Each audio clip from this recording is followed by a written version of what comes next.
les amis, il y a 2 jours, je vous ai posté une vidéo sur le procès. Accusé Charles Onana, levez-vous. Vous avez réagi de diverses manières. Il y en a qui expriment leur soutien à Charles Onana. Il y en a qui disent non, il nie le génocide, c'est un négationniste. Aux uns et aux autres, je peux vous dire une chose, l'accusé est toujours présumé innocent. Et puisqu'on a eu l'idée de les traduire en justice, c'est que les uns et les autres, nous faisons confiance en la justice. C'est à quoi il faut se préparer maintenant, c'est d'accepter le verdict quand il sera rendu. En attendant, nous pouvons juste observer et constater qu'il y a quand même beaucoup de Congolais qui sont venus. Il y a d'autres nationalités qui sont venues aussi. Mais il semble que parmi les Rwandais, il y en a beaucoup qui auraient bien voulu venir, mais qui ne sont pas venus. Pourquoi ne sont-ils pas venus? Vous allez entendre ça dans l'argumentation de ceux qui ont eu le courage de venir. Est-ce que la peur de ceux qui sont venus se justifie? Vous allez entendre ça dans la bouche de ceux qui ont eu le courage de venir. Maintenant, quand on demande aussi à certains Rwandais, mais qu'est-ce qu'ils vous disent, monsieur, vous voyez là, moi je suis un Hutu.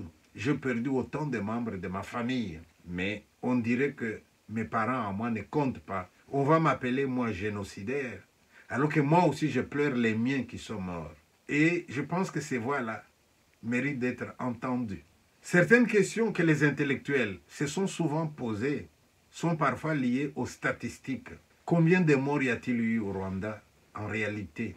Et qui est responsable de la mort de tous ceux qui sont morts dans tel groupe et de tous ceux qui sont morts dans tel autre groupe?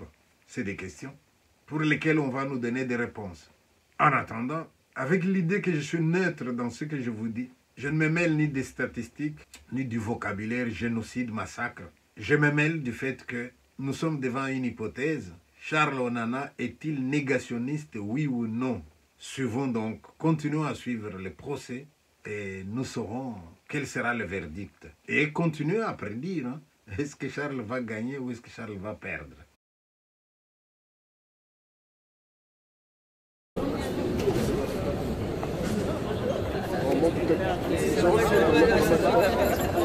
Nous sommes au tribunal de Paris. J'ai choisi de venir pour soutenir l'écrivain Charles Onana. Ce Charles Onana, il est poursuivi par des associations rwandaises qui veulent le faire taire, parce que c'est clair que ça dérange. Ça dérange leur politique expansionniste et de conquête de l'Est du Congo. Donc, à propos des témoignages déjà qui accusent Onana, c'est vraiment, ce sont des témoins qui sont pro des régimes au Rwanda. Par exemple, il disait que les régimes Hutus, ils ont mis en place des cartes d'identité, là où il y a les ethnies, alors qu'ils ont oublié que ces pièces d'identité qui a mentionné l'ethnie entre les Rwandais, ça a commencé au période coloniale. C'est l'administration belge avec les monarchies, rois, Tutsi, qui a commencé ces histoires de pièces d'identité qui divisaient la population rwandaise. Donc, ils appelaient tous les cafards, des choses comme ça.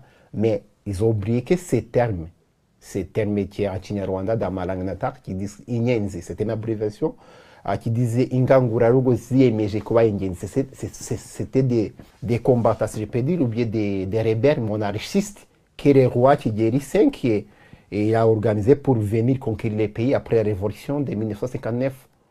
Hier, au procès de Charles Onana, il n'y avait pas beaucoup de Rwandais, des vrais réfugiés rwandais, si je peux dire, parce qu'il y a ceux même qui se disent que ce sont des réfugiés alors qu'ils travaillent au profit du régime. Mais il n'y avait pas beaucoup de Rwandais, sauf, comme vous voulez dire, ceux qui attaquent Onana. Parce que moi, je pense que le régime qu'on a en place à Kigali irrite ses opposants, non seulement au Rwanda, mais aussi à l'extérieur. Les deux choses qui m'ont choqué pendant ces procès, c'est que beaucoup déjà avaient carrément de croire que c'est les Tutsis qui étaient tués pendant le génocide de 1994. Mais ce n'est pas vrai. Par exemple, je peux dire ce qui est arrivé dans ma famille. On a perdu plus de 150 personnes pendant le génocide de 1994. Et dans tous ces membres de ma famille qui étaient tués pendant le génocide, il y avait les Hutus et les Tutsis. Il y avait les Tutsis qui étaient parce qu'ils étaient Tutsis. Il y avait aussi les Hutus qui étaient parce qu'ils étaient aux côtés de l'opposition des anciens régimes. Donc, que ce soit dans l'opération du génocide, beaucoup déjà, ils ont oublié qu'avant que les génocides commencent, les pays étaient en guerre pendant 4 ans. Et cette guerre, il a augmenté la tension des ethniques, si je peux dire. Il a augmenté les problèmes politiques. Donc, depuis même avant 1994, avant le 6 avril, il y avait les tueries partout dans le pays. Ouais. Par exemple, je peux dire dans ma région natale, mon père était arrêté en 1992 parce qu'il a essayé de stopper ces genres de violences. Donc, il y avait des violences partout dans le pays. Il y avait, comme l'ancien ministre de la Défense, Gassama James, qui a dit ça hier, il y avait des attaques terroristes, si je peux dire, des FPR, là où il met des bombes dans des taxis, il met des bombes dans des hôpitaux. Donc, tout ça, ça a monté la tension dans la population. Donc, c'est ce qui a fait que le 6 avril, dès que l'avion du président a été abattu, la population, ces gens décorés, a explosé. Donc, les milices ramenées, il a commencé à tuer les gens. Mais aussi, l'FPR, il a commencé la guerre. Avant qu'il commence, il y avait cette genre de violence partout dans le pays. Il y avait beaucoup de réfugiés, il y avait plus de 1 million de réfugiés près de Tigari. Donc vous pouvez imaginer 1 million de réfugiés dans un pays à peu près de 7 millions. Donc la situation c'était catastrophique, si je peux dire. Et donc c'est tout ça qui a contribué qu'après la mort du président Habyarimana, donc au Rwanda, ça a arrivé, c'est que les gens savent aujourd'hui. La terminologie génocide contre les Tutsis, je vois que c'est une terminologie qui met quelque chose qui est comme l'apartheid aux victimes. Ouais, c'est ce que je peux dire. Et je pense que les gens doivent penser pourquoi l'opération du génocide a changé à plusieurs reprises. Avant, c'était le génocide et les massacres. Moi, je me souviens quand j'étais à l'école primaire, il m'a enseigné que les 6 avril et 7 avril, c'est les souvenirs du génocide et les massacres. Et après, ils ont changé, ils disent c'est génocide, certes. Et après, génocide contre les Tutsis. Pourquoi? Ils veulent croire au monde qu'il y avait les tueurs qui s'appelaient Hutus et les victimes qui s'appelaient Tutsis. Une autre chose que les gens ne peuvent pas oublier, c'est qu'il y a aussi les Hutus qui étaient tués par les FPR, que ce soit avant, pendant et après le génocide. Toutes ces victimes-là, on doit reconnaître comme les Rwandais, on doit faire une mémoire collective. Ouais, je sais que le gouvernement du Rwanda, dès qu'il a commencé à parler à propos d'autres victimes, il te donne les noms négationnistes, divisionnistes, génocidaires. Je ne sais pas, moi j'étais un enfant, je ne pense pas que je peux me dire, il m'appelle génocidaire, mais divisionniste et des choses comme ça. Il y a aussi quelque chose qu'on ne peut pas oublier, c'est qu'il y a aussi les Tutsis qui étaient tués par les FPR pendant le génocide. L'exemple d'un professeur de l'université Aimable Karasira. En 1991, il y avait un recensement des USAID. USAID, c'était une organisation américaine. Ce n'est pas une organisation rwandaise. Donc, dans ce recensement de la population, ils ont dit que au Rwanda, bon, dans cette période, ils utilisaient les ethnies dans les documents Hutu, Tutsi, toi. Ils disaient que les Tutsis, si je me souviens bien, c'était à 500 090 personnes et quelques. Mais ce que je suis sûr, c'est que ça n'arrivait pas à 600 000. Et après le génocide, l'association Ibuka, donc c'est l'association des rescapés du génocide, ils ont dit que les rescapés du génocide, c'était 300 000. Est-ce que vous pouvez imaginer s'il y avait 590 000 Tutsis et les rescapés, c'était 300 000? Et maintenant, au Rwanda, dans les sites mémoriaux, ils disaient qu'il y a plus de 1 million de victimes. Donc 1 600 000. D'où viennent ces victimes?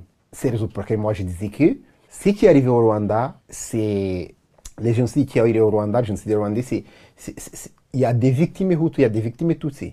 Il y a des victimes aussi qui étaient massacrées par les Interahamwe, comme on aurait dit. Il y a ceux qui étaient massacrés par les FPR. Donc, il y a une autre chose aussi qu'ils ont parlé à propos des radios-télévisions d'Émile Corinne, qu'il a sémé la haine. Oui, il y avait des discours qui sont comme ça, mais ils ont oublié qu'il y avait une autre radio du FPR. La Dio Muhabura. Donc, les gens, ils doivent connaître qu'avant le génocide, il y avait une guerre au Rwanda. Et dans cette guerre, c'était une guerre qui opposait ces FDLR que Kagame a appelé les génocidaires. Dès qu'il est entré au Rwanda, Kagame il les prend, il les forme, il les fait, il les envoie encore au Congo. Il travaille avec ces rebelles M23, tout ça, pour aller tuer d'autres réfugiés, pour aller prendre les minéraux au Congo, des choses comme ça.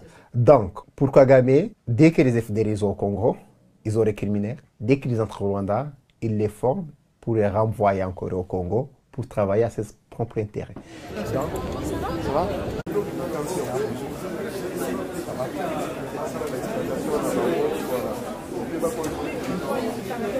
Notre impression est telle que nous nous sommes rendus compte qu'il y a tout un establishment qui est ligué derrière les associations afin d'éteindre la vérité, la voie de la vérité. Donc nous avons vu un Charles Onana combatif qui a su exposer la problématique et pourquoi il était ici. Et il a su expliquer les problèmes qui se passent dans la région du Grand Lac, au Rwanda et au Congo.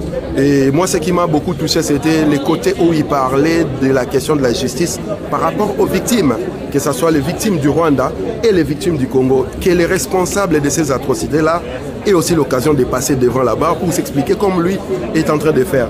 Mais nous pensons que dans les 4 jours qui vont passer, ça va se passer correctement. Et après, le débat était très technique, mais je pense aussi que tout le monde qui est ici est très préparé par rapport à cette situation-là. La plupart des personnes qui sont là ont la maîtrise du problème du génocide bantou actuel et du génocide rwandais.